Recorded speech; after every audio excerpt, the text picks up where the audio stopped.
एक चित्रकेतु नाम के एक राजा, जिन्होंने सब कुछ था, चित्रकेतु के पास पुत्र नहीं था। एक संत की कृपा से, एक संत जी से कहा, महाराज बेटा नहीं है, कृपा करो तो बेटा हो। संत ने कहा, राजन तेरी किस्मत में 7 जन्म तक बेटा नहीं है। राजा रोने लगे, महाराज एक जन्म तो काटा कटता नहीं, आपने 7 जन्म की भविष्यवाणी कर दी। क्या करूं, तेरी किस्मत ऐसी है तो मैं क्या कर सकता हूं। महाराज कुछ करो। संत ने भाग्य बदला, एक फल निकाला और कहा, लो अपनी पत्नी को खिलाना, बेटा होगा। मैया जी हो गई पंचायत। अब सुन लो, अब ध्यान दो। चित्रकेतु की किस्मत में बेटा नहीं था, पर संत ने भाग्य बदला और कहा, तुझे बेटा मिलेगा, पर याद रखना सुख और दुख दोनों देगा। राजा बोले, ठीक है। बड़ी पत्नी का नाम कृतद्युति था। फल खिलाया, कुछ दिनों बाद वो गर्भवती हुई। समय आया, सुंदर सा बच्चा पैदा हुआ, इतना बढ़िया था। राजा ने गांव में, नगर में घर घर लड्डू बांटे, बेटा हुआ, बेटा हुआ, बधाई ले लो, बधाई ले लो। खूब आनंद हुआ, उत्सव मनाया। एक रानी के बेटा हुआ था ना, बाकी रानियां जो थी उनको बेटा, राजा की बहुत सारी पत्नियां थी और बेटा एक को हुआ। और बाकी पत्नियों के अंदर जलन होने लगी कि राजा उससे ज्यादा प्यार करने लग गए हैं जिसको बेटा हुआ, हमको तो देखते नहीं। तब उन रानियों ने जलन के कारण उस नन्हे से बच्चे को जहर देकर के मार डाला। आज लोग इसलिए दुखी नहीं है कि हमारे घर खाने को नहीं है, दुख इस बात का है कि पड़ोसी 56 प्रकार का क्यों खा रहा है। दूसरों का उत्कर्ष देखकर, दूसरों की उन्नति देखकर लोग जले जा रहे हैं, मरे जा रहे हैं, परेशान हैं। यही इनके दुख का सबसे बड़ा रीजन है, कारण है। प्रिय भक्तों, उन रानियों ने उस बच्चे को, नन्हे से बालक को जहर देकर जो मारा, बच्चा जहर खाया, सोया, ऐसा सोया जागा ही नहीं। सुबह राजा रानी ने देखा मेरा लाल जागा नहीं, जाकर देखा तो मरा पड़ा। राजा रोने लगे, रानी विधाता को कोसने लगी, विधाता बड़ा निर्दयी है तू, अरे मारना था मुझे, मार दिया होता, मेरे नन्हे से बच्चे ने तेरा क्या बिगाड़ा था। अब रानी विलाप कर ही रही थी, तभी वहां देवर्षि नारद जी आ गए। नारायण नारायण। राजा क्यों रो रहे हो? महाराज देखिए ना, मेरा बेटा मर गया। नारद जी ने कहा, राजन इस सृष्टि का नियम है, जो आएगा जाना पड़ेगा, आना जाना सृष्टि का नियम है। किस किस के मरने पर तुम रोओगे, और रोने से होगा क्या। अब तो राजा बोले, महाराज मुझे ज्ञान मत दो, बस मेरा बेटा जिंदा करो, ऐसी कृपा करो कि मेरा बेटा जीवित हो जाए, मेरा बेटा जीवित हो जाए, ऐसी कृपा करो। अच्छा ठीक है। नारद जी ने लाख समझाया उस चित्रकेतु को, पर समझ में ना आया। अंत में स्वयं हाथ में जल लेकर नारद जी ने उस मरे हुए बच्चे के ऊपर डाला। भैया जी शांति से बैठ जाएं 15 से 20 मिनट के लिए तो थोड़ा सा अच्छा लगेगा। आने जाने से लिंक बनती नहीं है सुनाने की, इसलिए कृपया आप जहां जगह मिले वहां बैठ जाएं, थोड़ी देर बैठ जाएं। अभी उत्सव होगा, ठाकुर जी का जन्मोत्सव, तब धूमधाम से हम लोग मनाएंगे, झूमेंगे, नाचेंगे, गाएंगे, पर थोड़ा कथा सुन लेंगे पहले। मैया बैठ जाओ मेरी माँ। अब शांति से, अब कोई खड़े ना होइएगा। श्री नारद जी महाराज ने जल उस मरे हुए मृत बच्चे पर छोड़ा। वो मृत बच्चा उठकर बैठ गया, खड़ा हो गया, जिंदा हो गया। राजा दौड़ पड़े, बेटा आ, तुझे अपने हृदय से लगा लूं और तुझे ढेर सारा प्यार कर लूं। उस बच्चे ने कहा, खबरदार पहले ये बताओ आप कौन हैं, आपका परिचय क्या है। पिता ने कहा, कैसा बेटा है तू, अपने पिता से परिचय पूछ रहा है। मैं तेरा पिता, भूल गया, मैं तेरा पिता हूं।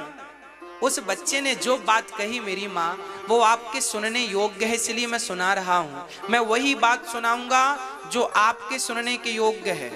और मैं आपको बता दूं कि मेरी हर बात कौन बनेगा करोड़पति में 7 करोड़ से ज्यादा का कोई प्रश्न नहीं है, पर मेरी हर बात यहां 10-10 करोड़ से कम की नहीं है, हर एक बात। इसलिए कौन बनेगा करोड़पति ध्यान से सुनते हो ना, ये भी ध्यान से सुनो। वहां 7 करोड़ जीत जाओगे तो संसार का सुख मिलेगा, और मेरी एक बात पर अमल कर लोगे तो इस लोक से लेके उस लोक तक सुख मिलेगा। इसलिए हर बात 10 करोड़ की है, और मैं ये कहीं कहूं कि अनमोल है तो ज्यादा अच्छी बात हो जाएगी, पर फिर भी आपके सामने मैंने कीमत रखी। हर बात 10 करोड़ की है, इसलिए हर बात को सुनना है, क्योंकि हर बार आपको 10 करोड़ मिलने वाले हैं।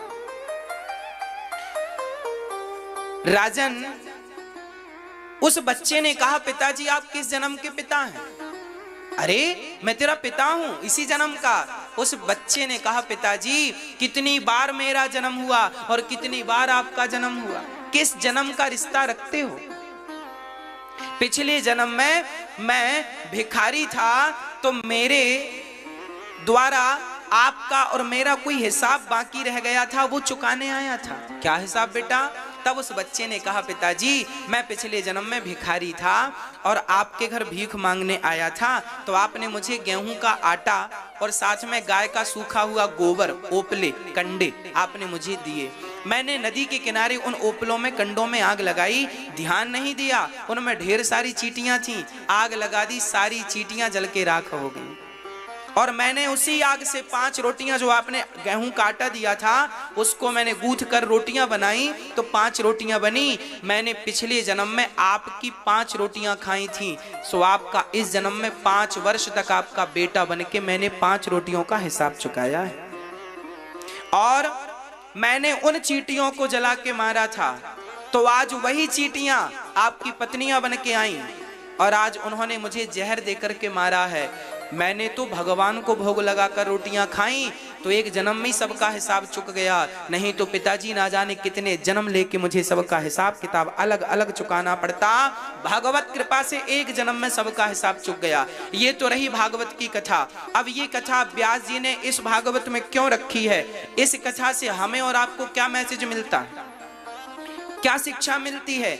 इस कथा को सुनने और सुनाने से हमारा क्या फायदा है? आओ हम अपने फायदे की बात करें। ये हमारे लिए एक मैसेज है। जो हम लोग कहते रहते हैं ना, ये मेरा बेटा है, ये मेरी बेटी है, आप बहुत ध्यान से सुनिएगा, गंभीर होकर सुनिएगा। इस दुनिया में कोई किसी का नहीं है। हाँ, ये जो पत्नी है, पुत्र है, परिवार है, ये जो हमारे रिश्ते हैं, ये सब पिछले जन्म का हिसाब किताब चुकाने आए हैं सब लोग। जिस दिन जिसका हिसाब चुकेगा उस दिन उसकी छुट्टी। अच्छा ये बताओ, मैं आपके नगर में आया हूं कितने दिन के लिए? ओनली 7 दिन के लिए। आपको कथा सुनाऊंगा, 7 दिन बाद कहां जाऊंगा? वहीं तो जाऊंगा जहां से आया हूं। हाँ, बस मैं 7 दिन केवल आपको कथा सुनाने आया हूं, अपना कर्तव्य पूरा करने आया हूं, पूरा करूंगा, वहीं चला जाऊंगा जहां से आया हूं। उसी तरह आप और हम इस संसार में कोई 25 साल, कोई 50 साल, कोई 100 साल के लिए आए हैं, कुछ कर्म करने, अपने अपने काम लेकर। जिस दिन वो काम पूरे हो जाएंगे उस दिन, जैसे मैं 7 दिन बाद वापसी, ऐसे आप और हमारी भी वापसी हो जाएगी, रियल वाली। ये संसार किसी का है नहीं। अब देखो, आप कहेंगे महाराज जी हमारा बेटा है तो, अरे भाई बेटा तुम्हारा है, तुम्हें मिला है कुछ दिनों के लिए। अब जैसे मुझे मिला है कुछ दिनों के लिए। अच्छा, जिस प्लॉट पे आप बैठे हैं, जिस जगह पे, ये जगह मेरी थोड़ी है, पर देखो हम बैठ के कथा सुना रहे हैं, है नहीं हमारी, पर बैठ के सुना रहे हैं। आप सुन रहे हैं, आप भी सुन रहे हैं, हम सुना रहे हैं। ये मंच जब हम आए थे ना, तो ये मंच हम लेकर नहीं आए, ये पांडाल, ये व्यवस्थाएं, ये सब हमें यहीं मिली हैं। और इस अनिरुद्धाचार्य को ये भी याद रखना है कि बेटा तुम्हें यहाँ जो सुविधाएं मिली हैं वो यहाँ तक ही रहेंगी, यहाँ से आगे दूसरी व्यवस्था मिलेगी। बस ये याद रखो, यहाँ जो तुम्हें मिला है बेटी बेटा, वो सब यहीं के लिए है, यहाँ से आगे के लिए दूसरी व्यवस्थाएं हैं। इस संसार में 7 दिन बाद जब मैं जाऊंगा तो टेंट लेकर जाऊंगा क्या? ये प्लॉट उठा के ले जाऊंगा क्या? 7 दिन बाद जब जाऊंगा तो जो यहाँ मिला था सब यहाँ का यहीं रह जाएगा। उसी प्रकार जब आप इस दुनिया से जाओगे तो तुम्हें जो जो यहाँ मिला है सब यहीं का धरा रह जाएगा। बस ये समझो कि हम सब यात्रीगण हैं। आप ट्रेन की यात्रा करते हैं, एक स्टेशन आया तो आपकी सामने वाली सीट का व्यक्ति उतर गया, तो उसी सीट में उसी स्टेशन से दूसरा व्यक्ति चढ़ गया। एक उतर रहा है और एक ट्रेन चल रही है, फिर उतरी फिर रुकी तो आगे उनका स्टेशन आया, वो उतर गए, दूसरा चढ़ गया। आगे आपका भी स्टेशन आएगा और आपको भी एक दिन उतरना पड़ेगा। ये जिंदगी ऐसी यात्रा है मेरी माँ।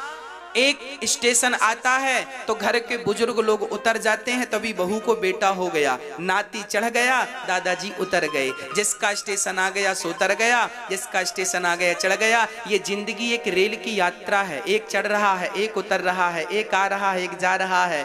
आज के 100 साल पहले आप में से कोई था तो बता दो। आज 2021 से 100 साल पहले कोई था आप में से और मुझ में से? था कि नहीं? हाँ या ना? कोई नहीं था। और आज के 100 साल बाद भी क्या आप में से हम में से कोई बचेगा? ना तो 100 साल पहले हमारी सत्ता थी, ना तो 100 साल बाद हमारी सत्ता रहेगी। कहानी केवल ये बीच के 100 साल की है। और 100 साल भी क्या कहूं, 80 कहूं तो ठीक है।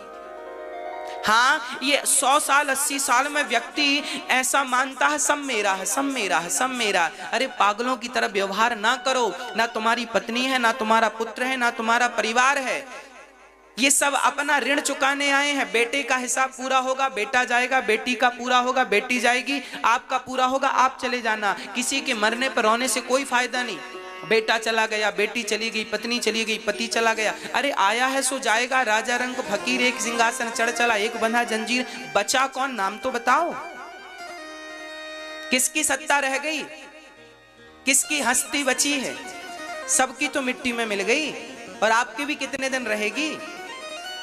एक दिन दीवार में टंगे नजर आओगे, एक माला पहने हुए दक्षिण तरफ। हाँ या ना? यही सच्चाई है हम सबकी। आज हम जो बोल रहे हैं, मुस्कुरा रहे हैं, बतला रहे हैं, बड़ा अहंकार कर रहे हैं, एटीट्यूड से चल रहे हैं। हाँ बेटा, एक दिन दक्षिण दिशा की दीवार पकड़ लेना, तस्वीर और माला भी मिलेगा कि नहीं इसकी भी गारंटी नहीं। इसलिए आप ये समझो कि हम सब यात्री हैं। भगवान की प्राप्ति कर लें, भगवान की भक्ति कर लें, ज्यादा मोह में ना उलझें। सच्चाई यही है, कोई किसी का नहीं है, सब अपने कर्म दंड भोगने आए हैं। आप जब यात्रा करते हैं, यहां से आप मथुरा जाएंगे रेल में, तो आपकी बाजू वाली सीट में कोई मिल ही जाएगा।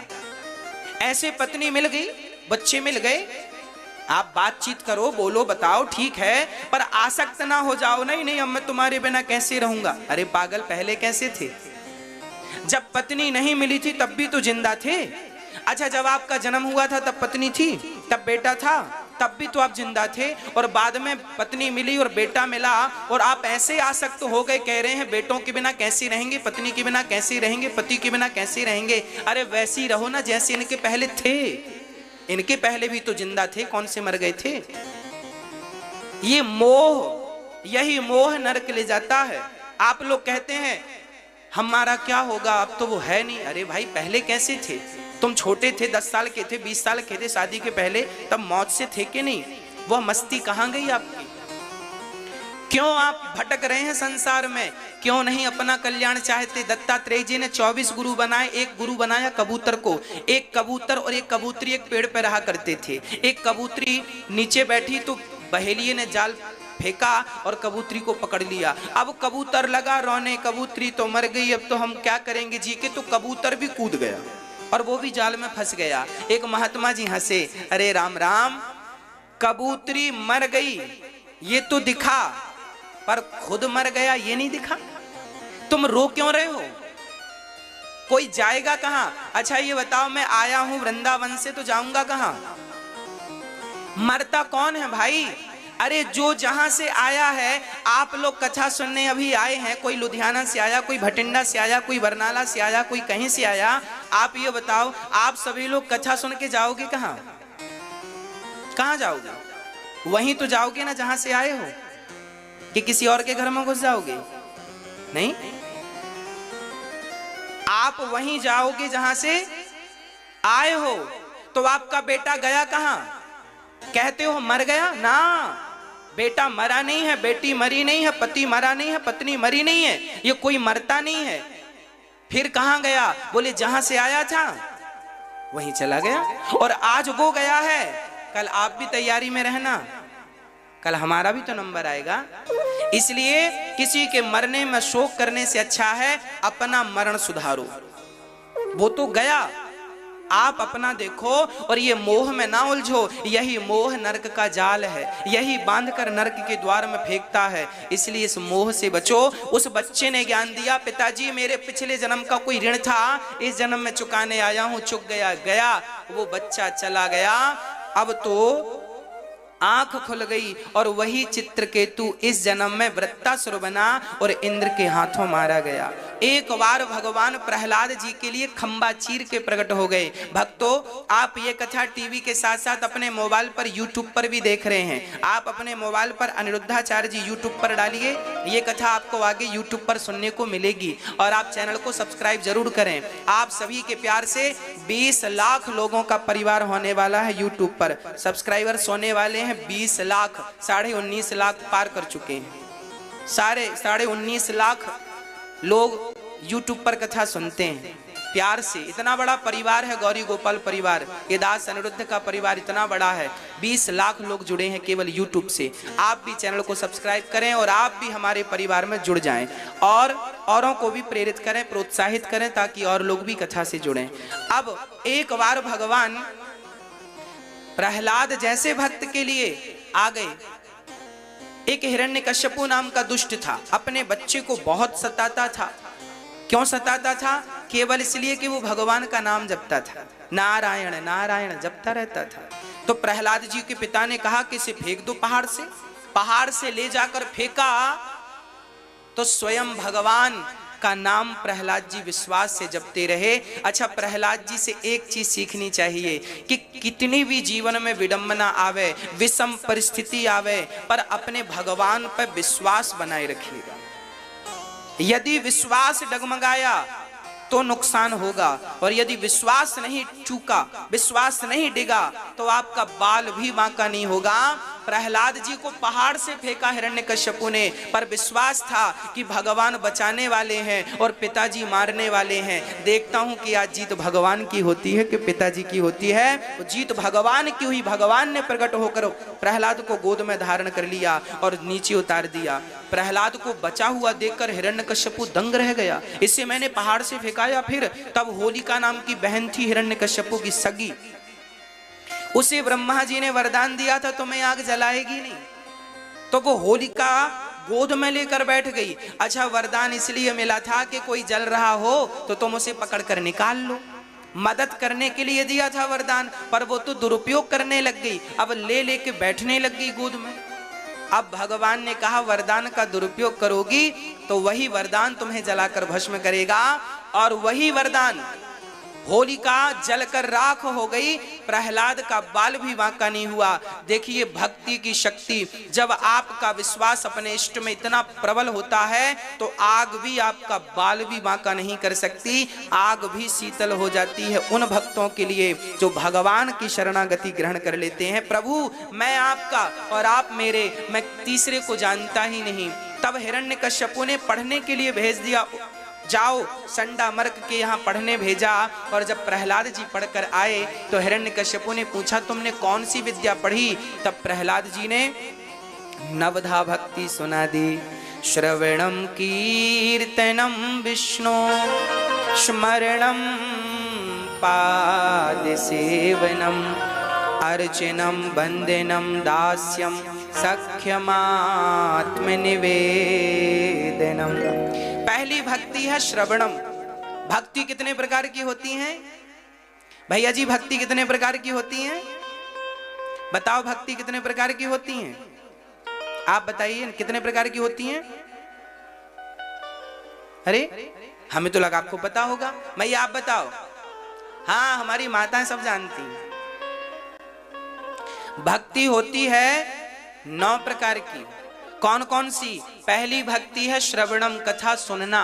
आप क्या कर रहे हैं? पहली भक्ति कर रहे हैं। दूसरी भक्ति है कीर्तनम, कीर्तन किया करो अपने घर में आधा घंटा रोज, सीताराम सीताराम सीताराम, राधे श्याम श्रीमन नारायण, हरे कृष्ण। कोई एक कीर्तन पकड़ लो और रोज कीर्तन करना चाहिए। एक मैया बोली गुरुजी हमें कोई ऐसा मंत्र बताओ कि हमारा दुख दूर हो जाए। तो हमने कहा जाओ राधे श्याम। बोला नहीं महाराज जी कुछ और बताओ। हमने कहा कुएं में कूद जाओ, सबसे बढ़िया सारे दुखों से मुक्ति। अरे महाराज जी कुआं में कूदा रहे हो? हमने कहा जब हमने कहा राधे श्याम जपा करो तो तुम तो विश्वास नहीं किया तुमने, और मंत्र बताओ। अरे राधे श्याम से भी बड़ा कोई मंत्र है? सीताराम से भी बड़ा कोई मंत्र है? श्रीमन नारायण से भी बड़ा कोई मंत्र है? अरे विश्वास करोगे तब तो ये मंत्र कारगर सिद्ध होगा। राम नाम में क्या करना पड़ेगा? बोलो, राम नाम में क्या करना पड़ेगा? विश्वास। यदि विश्वास है तो ये नाम सफल होगा, यदि विश्वास नहीं है तो इस नाम का कोई मूल्य नहीं। चलो मैं आपको विश्वास पर एक बात सुनाता हूं। एक गुरुजी से चेले ने कहा कि गुरुजी ये राम नाम जपने से क्या होगा, इसका क्या मूल्य है? राम नाम का क्या मूल्य है? कृष्ण नाम का क्या मूल्य है? तब गुरुजी ने कहा जा। गुरुजी ने एक पत्थर दिया चेले को, कहा जा इसकी बाजार में कीमत पूछ के आ, बेचना मत, बस पूछना कि इसकी मार्केट में कीमत क्या है। हाँ, अब ध्यान से सुनिएगा, बैठ जाइए शांति से। अभी थोड़ी ही देर में हम जन्मोत्सव का दर्शन करेंगे। आपको जल्दी तो नहीं है? हाँ अच्छा ठीक, फिर ठीक है। आपको जल्दी नहीं है तो फिर हमें भी जल्दी नहीं है। अच्छा सुनिए, एक गुरुजी ने चेले को एक पत्थर दिया और कहा जाओ इस पत्थर की कीमत पूछ के आओ, मार्केट में क्या होगी। तो चेला गया और सब्जी वाली की दुकान में पूछा, भैया सब्जी वाले ये इसकी क्या कीमत दोगे, इसका मूल्य क्या दोगे हमें? सब्जी वाले ने कहा पागल, पत्थर उठा के ले आया, पत्थर का भी कोई मूल्य होता है? चल हम तुझे आधा किलो टमाटर दे देंगे, हमारे तौलने के काम आएगा पत्थर, यदि तुझे चाहिए। सब्जी वाले ने उसकी कीमत लगाई आधा किलो टमाटर, ठीक है। अब वो वहां से उठा तो वो पत्थर लेके गया एक स्टील वाले की दुकान में। भाई इसकी क्या कीमत दोगे? स्टील वाला बोला भाई ये तो पत्थर है, इसकी क्या कीमत है, पर तुम्हें जरूरत है तो मैं आधा किलो स्टील दे दूंगा, ले जाओ। अरे आधा किलो स्टील? नहीं हमें बेचना नहीं है। वहां एक वैश्या थी, उस वैश्या के पास गया चेला, देखो देवी इसकी कीमत क्या होगी? वैश्या ने कहा इसकी कीमत हम क्या जाने, इसकी कीमत तो कोई जौहरी बताएगा, हम तो इसकी कीमत जानती ही नहीं, हमारा ये काम ही नहीं है, हमारा तो काम ही अलग है। वो वहां से गया, सारी बाजार में सबसे पूछा, आखिरी में एक बढ़िया जौहरी के पास गया और कहा भैया ये बताओ इसकी कीमत क्या होगी। जौहरी ने बहुत चश्मा लगा लगा के देखा, यहां वहां घुमा फिरा के देखा, उसने कहा भैया इसकी कोई कीमत ही नहीं, इस पूरी दुनिया में इसकी कीमत आंकने वाला कोई पैदा नहीं हुआ, ये अनमोल रत्न है। तुम्हारे पास कहां से आया? बोले हमारे गुरुजी ने दिया। जरूर किसी राजा ने गुरुजी को सम्मान में दिया होगा। ये वेश कीमती वो मणि है, वो रत्न है जिसकी किसी के पास कोई कीमत ही नहीं, ये अनमोल है। वो चेला दौड़ा दौड़ा गुरुजी के पास गया, गुरुजी ये तो अनमोल है। तब गुरुजी ने कहा बेटा ये वस्तु अनमोल है, क्या बाजार में सब लोगों ने अनमोल कहा? बोले ना, सब्जी वाले ने तो कहा आधा किलो टमाटर, स्टील वाले ने तो कहा आधा किलो स्टील, वैश्या ने कहा ये तो हम फ्री में नहीं लेंगे। और बाजार में हजारों दुकान में घूमा, 1000 दुकानों में जाने के बाद भी इसकी कीमत सही आंकी नहीं गई। इसकी सही कीमत वही आंक सका जो इसको जानता था। उसी प्रकार मेरी माँ, राम नाम ही वो हीरा है। जो कोई जौहरी हो तो उस राम नाम की कीमत को जाने। वो राम नाम अनमोल है। वो वही नाम है जो एक नाम से भवसागर पार तरा जा सकता है। पर जब कोई जौहरी हो उस राम नाम का, तब तो कीमत आंके। तब कोई जौहरी ही नहीं है तो किसके सामने हम राम नाम कहें?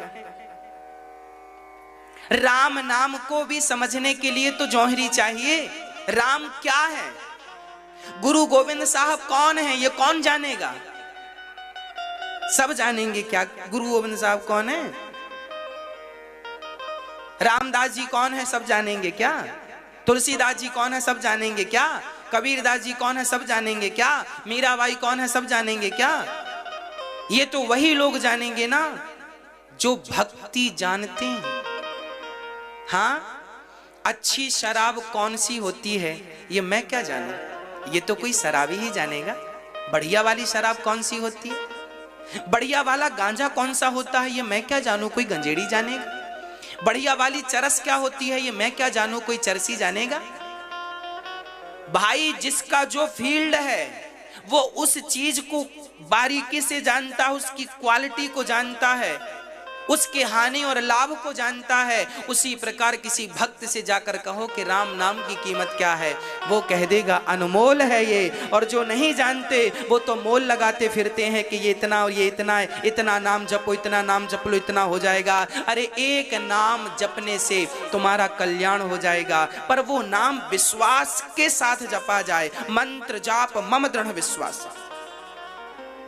राम नाम कृष्ण नाम अनमोल ये हीरा है। राम नाम मणि दीप धरूं, इन्हें मणि कहा है गोस्वामी तुलसीदास जी ने। जी है देहरी द्वार, तुलसी भीतर बाहिरो, जो चाहत उजियार। क्या कहें, अब तो श्री राम नाम की कीमत कहते कहते अब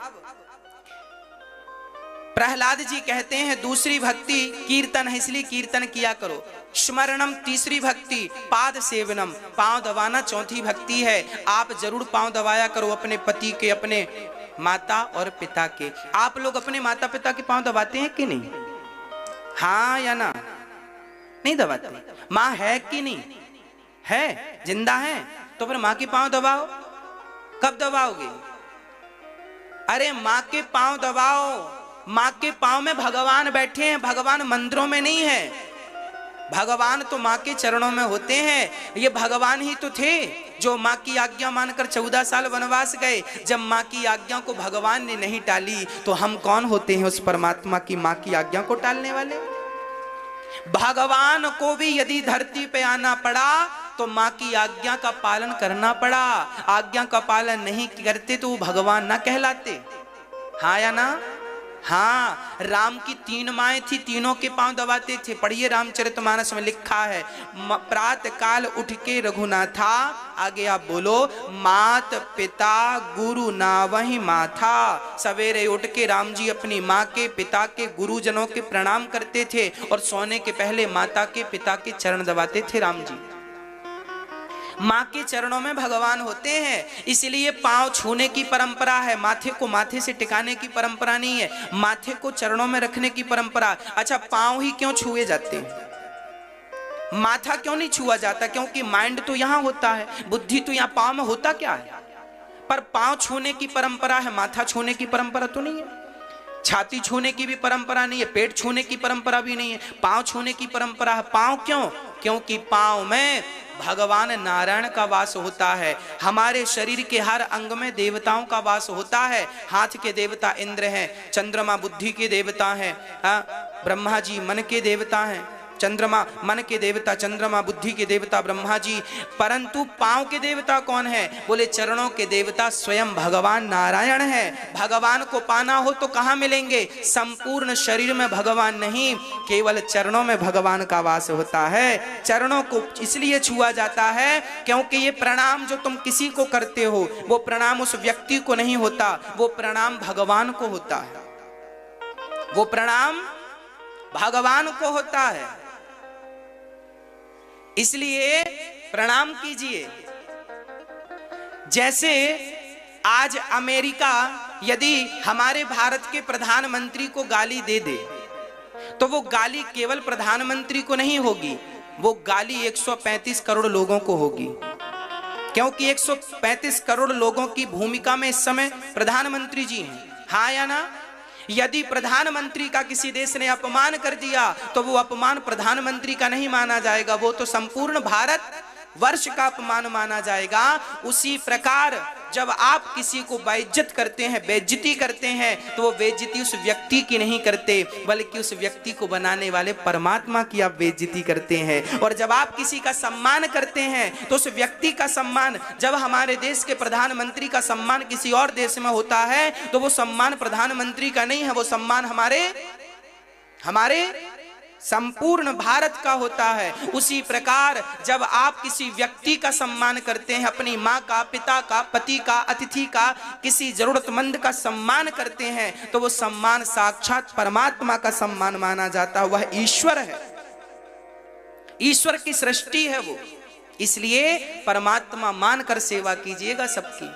हाँ, सेवा, पांव दबाना सेवा है। लक्ष्मी जी सदा नारायण के पांव दबाती हैं। जिस घर की स्त्री सदा अपने पति के चरण दबाती है उस घर में कभी लक्ष्मी की कमी नहीं होती। इसलिए सदा पत्नियों को पति के पांव दबाना चाहिए, सदा पुत्रों को अपने माता पिता के पांव दबाना चाहिए और पांव दबाकर ही सोना चाहिए, बढ़िया नींद आएगी। कहते हैं भगवान का आशीर्वाद टाला जा सकता है पर माँ की दुआ नहीं टाली जा सकती। माँ की दुआ कभी खाली नहीं जाती, ये बात भगवान से टाली नहीं जाती। और बर्तन मांझ कर 4 बच्चों का पेट भर देती है माँ, उन 4 बच्चों से एक बूढ़ी माँ पाली नहीं जाती। यही तो दुर्भाग्य है, 4 बच्चों से एक माँ नहीं पाली जाती। इसलिए तो दास अनिरुद्ध को माँ की सेवा के लिए आगे आना पड़ा। इसलिए कहता हूं अपनी माँ को पहचानिए। कल को माँ मर जाएगी तो रोगे कि माँ मर गई, माँ मर गई, माँ मर गई, और फिर बाद में तस्वीर ढूंढते फिरोगे और दिया जलाते फिरोगे। अरे जिंदा है तो हंसा लो ना उसे, सेवा कर लो ना उसे। मरने के बाद तो जमाना आरती उतारता है भाई, फॉर्मेलिटियां ना किया करो रिश्तों में। आज ना सारी लोग फॉर्मेलिटी में निर्भर हैं, सब मरने के बाद ही रोने पहुंचते हैं, जिंदा में कोई सहारा देने नहीं जाता। मर जाए आदमी तो शॉल चादर सब उड़ाते हैं, जिंदा है तो एक रुमाल भी जरूरत पड़ने पे नहीं देते, एक नन्हा सा कपड़ा नहीं देते, और मर जाने पे शॉल चादर सब उड़ाते। क्या कहें भाई, ये रिश्ते फॉर्मेलिटी ना बने, नहीं तो दुर्गति हो जाएगी। हाँ, 5वीं भक्ति है भगवान का नाम जपना, 6वीं भक्ति है सरल हो जाना, 7वीं भक्ति है सब में भगवान का दर्शन करना, 8वीं भक्ति है संतोष करना, और 9वीं भक्ति है भगवान के चरणों में आत्मसमर्पण कर देना। प्रभु मैं तेरा हूं तू मेरा है। जब अपराधी पुलिस के सामने आता है, हमारे देश की मिलिट्री के सामने आता है, जवान के सामने आता है आतंकवादी, तो क्या कहता है आतंकवादी? हमारा जवान कहता हाथ खड़े करके आ जाओ, तो आतंकवादी सरेंडर कैसे करता है? ऐसे हाथ खड़े करके कैसे करता? हाँ, गोली मत चलाना, हमारे हाथ उठा के आता।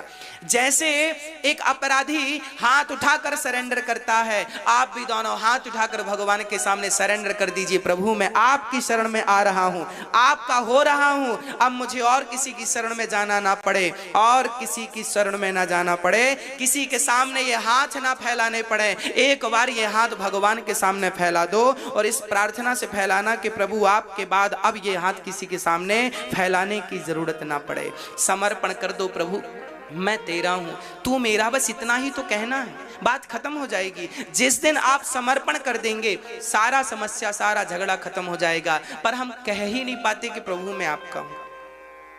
प्रहलाद को उठाकर पटक दिया हिरण्यकश्यपु ने, बोल कहां है तेरा भगवान? प्रहलाद जी ने कहा इस खंबे पे भी है, यहां भी है। खंबे पर है? हाँ। एक प्रहार किया, खंबा चकनाचूर हो गया और नरसिंह भगवान प्रकट हो गए। नरसिंह भगवान ने पकड़ लिया हिरण्यकश्यपु को। कौन हो आप? नरसिंह भगवान से पूछा। नरसिंह भगवान बोले मैं तेरी मृत्यु। अच्छा। हिरण्यकश्यपु बोला मैं ना दिन को मरूंगा ना रात के मरूंगा। भगवान बोले ना ये दिन है ना रात है, संध्या की बेला यही समय था, अब तो मरेगा। बोले ना इंसान से मरूंगा ना शैतान से ना जानवर से। भगवान बोले ना मैं शैतान हूं ना जानवर हूं ना इंसान हूं, आधा तो नर है आधा तो सिंह है, नरसिंह हूं। ऐसा मेरे जैसा कहीं देखा है? तेरे लिए विशेष डेवलप किया है। अब तो मरेगा? बोले अभी भी नहीं मरूंगा। बोले ना अंदर मरूं ना बाहर मरूं। भगवान बोले मैं देहरी पर बैठा हूं, द्वार पर। अब तो मरेगा ना, ये अंदर है ना मध्य। बोले अभी भी नहीं मरूंगा, ना अस्त्र से मरूं ना शस्त्र से मरूं, ना जड़ से मरूं ना। देखिए कितना चतुर है ये हिरण्यकश्यप। कहता है ना अस्त्र से मरूं ना शस्त्र से, ना जड़ से ना चेतन से। जड़ अर्थात बाण धनुष ये सब जड़ वस्तुएं हैं, और चेतन सुदर्शन ब्रह्मा थी, पांव में बेड़ियां थी और पहरेदार जाग रहे थे, और चारों तरफ सिक्योरिटी टाइट थी।